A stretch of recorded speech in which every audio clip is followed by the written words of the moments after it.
Under the circumstances, it is only natural, sir, that we should have some measure by which the university education can be coordinated into something which will cater for national unity and for national recovery in the sphere of education. But unfortunately, this bill, with all the fine things that the mover described yesterday, does not attempt to do anything. For instance, it has gone far beyond the terms of reference, comma, if I may say so, comma, of the University Education Commission with regard to the constitution of a university grants commission. From the very title, it is obvious that the University Grants Commission will deal with the allocation of funds that will be permitted by Parliament for educational purposes. That is how it is done in other countries. In England, for instance, the British Parliament makes a grant and the University Commission distributes it among the 19 universities. Here, this is not a compulsory measure. This is not an obligatory measure. Full stop. Para. Now, this is not the way to reorganize education even at the university level. Sir, I quite agree that universities should maintain their autonomy and they should be independent bodies, and their purpose in our society is that of, say, the Supreme Court or the independent judiciary in the sphere of individual rights.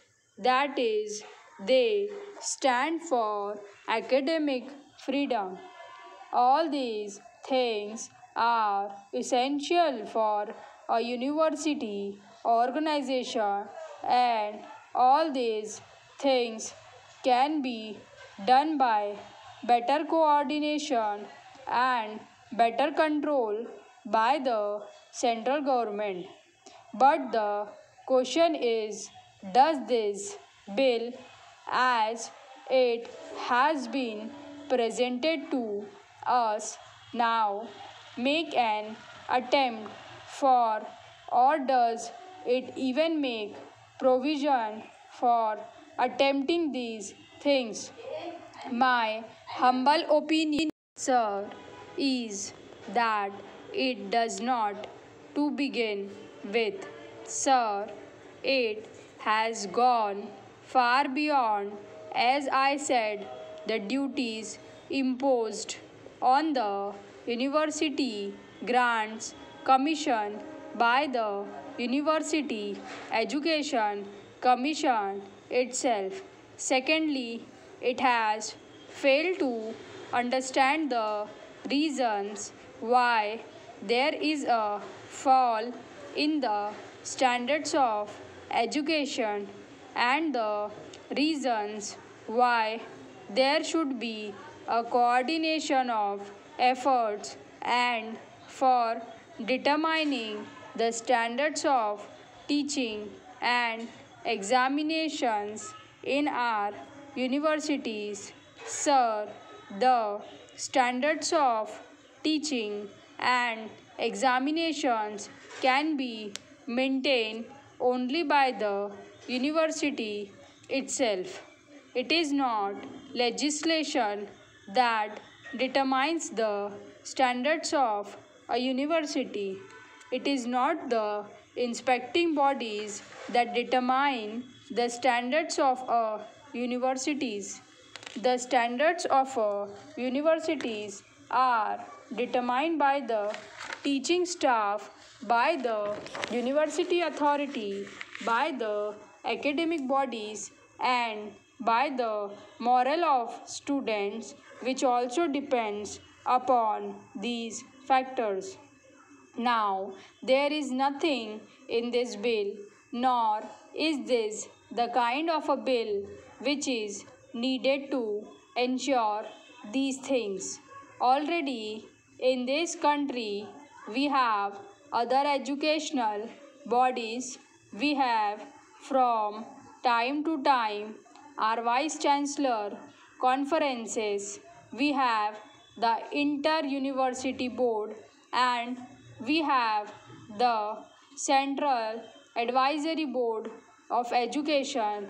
All these bodies deal with the problems arising in universities. The problem arising out of this amorphous growth without any rule or without any order or without any plan or without any design or without any policy. Now, these things have not been dealt with by these advisory bodies.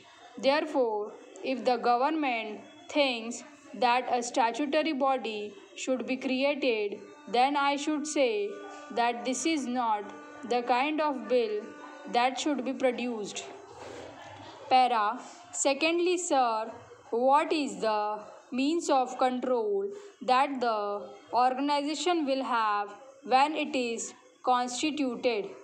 The means of control is finance, and finance that is very inadequate indeed, as it is evident from the financial memoranda.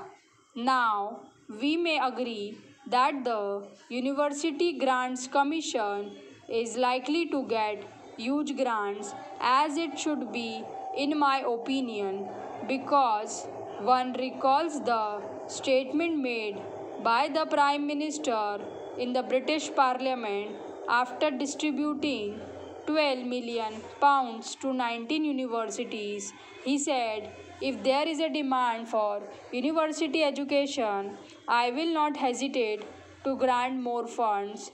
That should be the spirit in which our Parliament should work with regard to the encouragement of university education. Now, there is no obligation on the government to supply funds, nor is there any on the universities to apply for funds. Mr. Chairman, sir, the speakers who have preceded me have given a very grim picture of the economic situation, employment situation, and a very depressive situation of the country. I am glad to know that Sri Vasant Sathe was speaking in 1979 in favor of this sort of a bill, and I am very glad that he has again contributed to the debate in a very constructive manner. Para. Well, we have figures galore, statistics galore, but figures and statistics would not solve our own problem. Every year, the figure of 8 million unemployed is added. We are sending rockets into the sky, but we are not spending enough money for the poor and the needy people of this country. We have made serious mistakes in various fields, as has been pointed out by Sri Vasant Sathe. Full stop.